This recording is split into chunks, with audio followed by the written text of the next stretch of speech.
Are you someone who considers themselves as having a little bit of a green thumb? Or maybe you like cutting and collecting flowers and arranging them for that very special someone? Well, if you like either of those things, then get ready to get your plant clippers out because we'll be comparing two small box competitive plant themed games, Herbaceous and Floriferous, to see which game will outgrow and outcompete the other. Wow, nice plants. Can I pick some? Whoa, hang on a minute. One does simply not pick a plant. First of all, you've got to peruse them, and then strategize, and then peruse and strategize again. Look, I just couldn't help myself. I had to pick them all.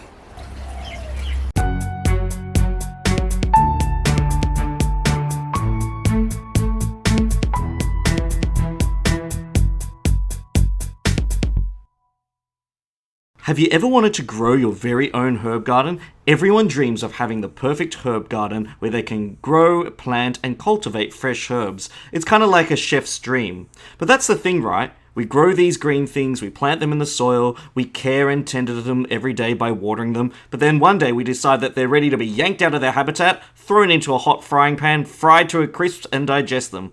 Sounds pretty herbaceous, right? In Herbaceous, each player will be aiming to gain the greatest number of victory points possible by collecting and potting herbs from the community and private gardens. Like a Sunday market, each player will have 4 different types of containers, each with a specific requirement. A large pot for gathering the same type of herb, a wooden planter for different types of herbs, a small pot for pairs of herbs, and a glass jar for the special herbs. Across the game, each player will take turns drawing cards off the top of this garden deck, and they'll decide whether to place the herb in either the community garden or their own private garden. The community garden is a shared pool of cards that any players can access, whilst the private garden is for personal use only. Players then draw a second card and then place the card in the other garden where the first card did not get placed in. At the beginning of a turn, players can choose to pot herbs into a single container. This means that they can gather herbs from both the shared community garden and their own private garden and pot them in their container. The catch here is that players will only be allowed to pot each container once throughout an entire game, so deciding the best time to take the cards is crucial. And that's all there is, really. Players continue to admire each other's herb gardens, they pay each other compliments, and then they steal those herbs right from under their friends' noses to score important victory points. Have you ever considered that you could be really good at making bouquets, arranging flowers, or have you ever wanted to dabble in the art of floral growth? Well, in the game of Floriferous, players will be wandering through the garden, clipping flowers and ruining the garden as they go to produce the most blooming, great floral arrangements possible. A game of Floriferous traverses across 3 days. Look, flowers don't bloom for very long.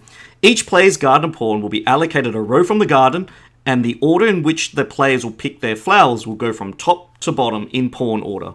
The player at the top makes the first decision and chooses any card in the next column to draft. Whichever card they choose, however, will be where they must place their pawn, and thus that becomes the position that they pick in the next turn.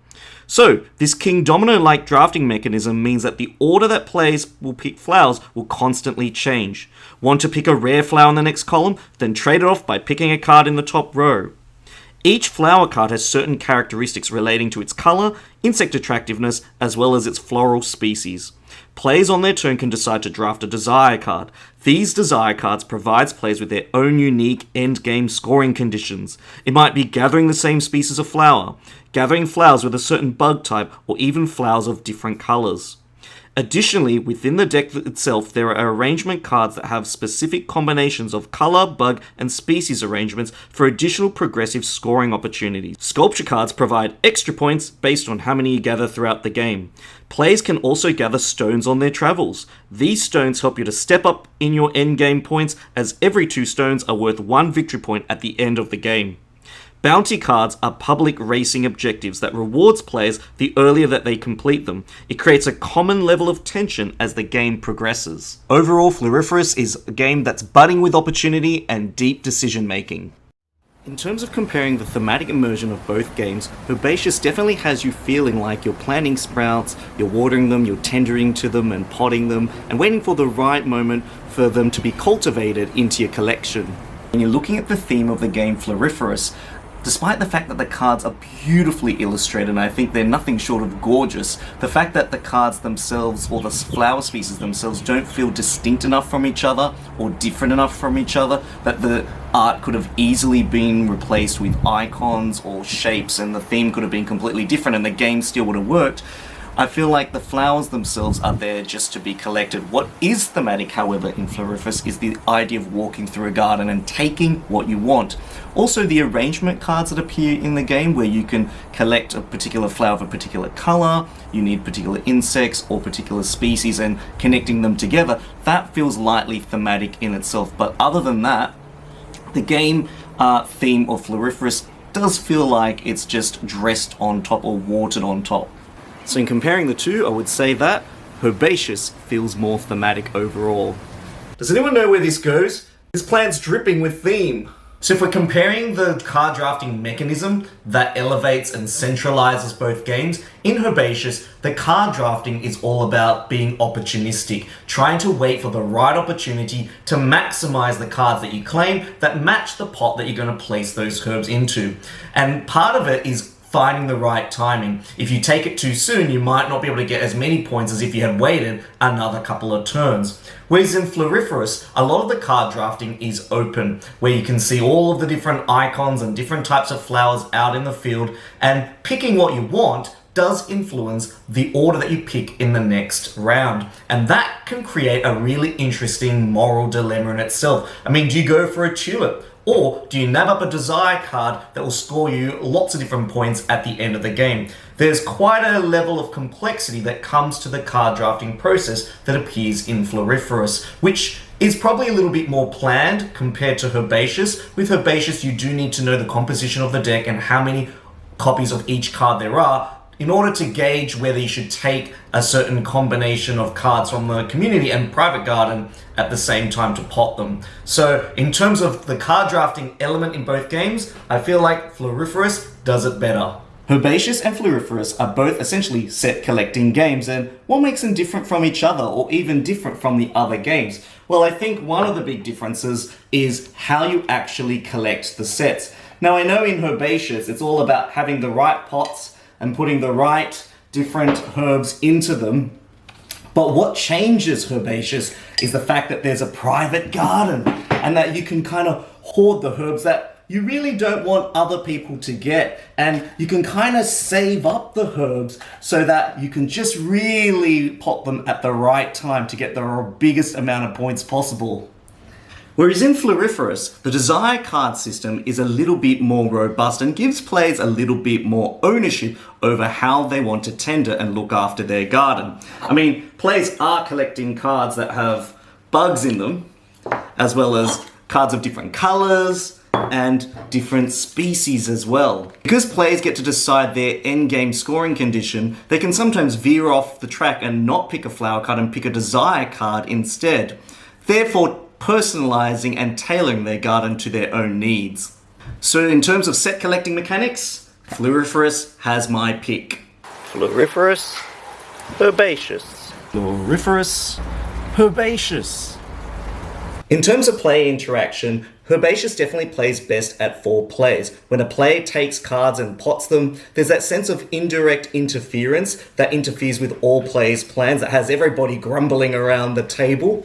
Also, when a player decides to place a card in the community garden, it's always interesting to see what sort of thought process that player's gone through. What are they willing to offer the other players? I definitely love playing Herbaceous because it has this building or rising tension and that kind of racing element where you want to wait long enough to get the best cards, but you don't want to wait too long just in case you miss out. Floriferous also plays really well at 4 players. But there's also a really cool 2-player variant which has an extended garden that I definitely recommend. This game, the interaction is driven around fulfilling the bounty cards as well as your desire cards, and the order in which you pick is probably a little sub-element or twist to the game that I have only seen in games like King Domino. But other than that, this idea of racing for common goals and fulfilling objectives is really common in a lot of games of this type of genre. It's like buying a gelato and just picking another flavor. It's still gelato. So we'd definitely say that Herbaceous wins in this category.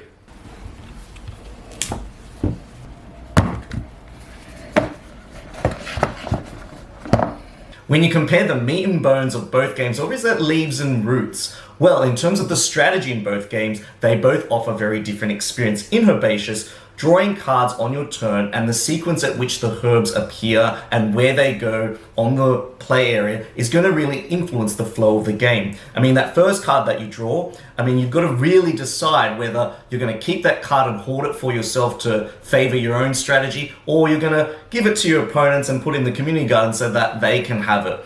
There's that huge binary decision or moral dilemma that kind of occurs when you're deciding where is the most optimal place to place that herb.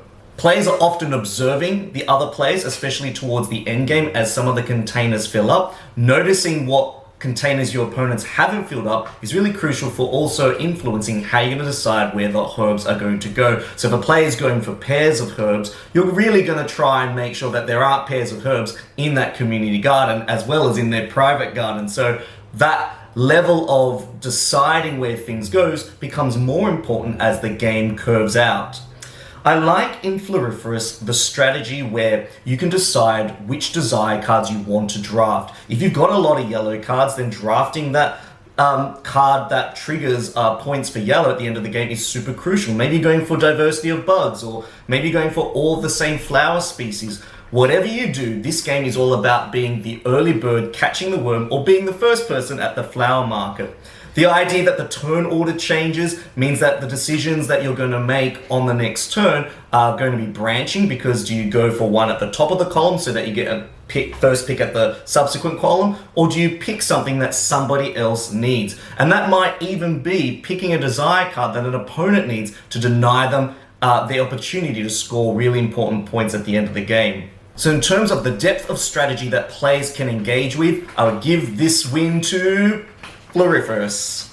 In terms of replayability and variability, in Herbaceous, players are always going to be starting with the same 4 pots, and the way that the pots are filled up is always going to remain the same. The only thing that really changes is the sequence and order of herbs that are drawn from the deck and where they're placed. So after a few games, you do feel like you've seen all that this game has to offer.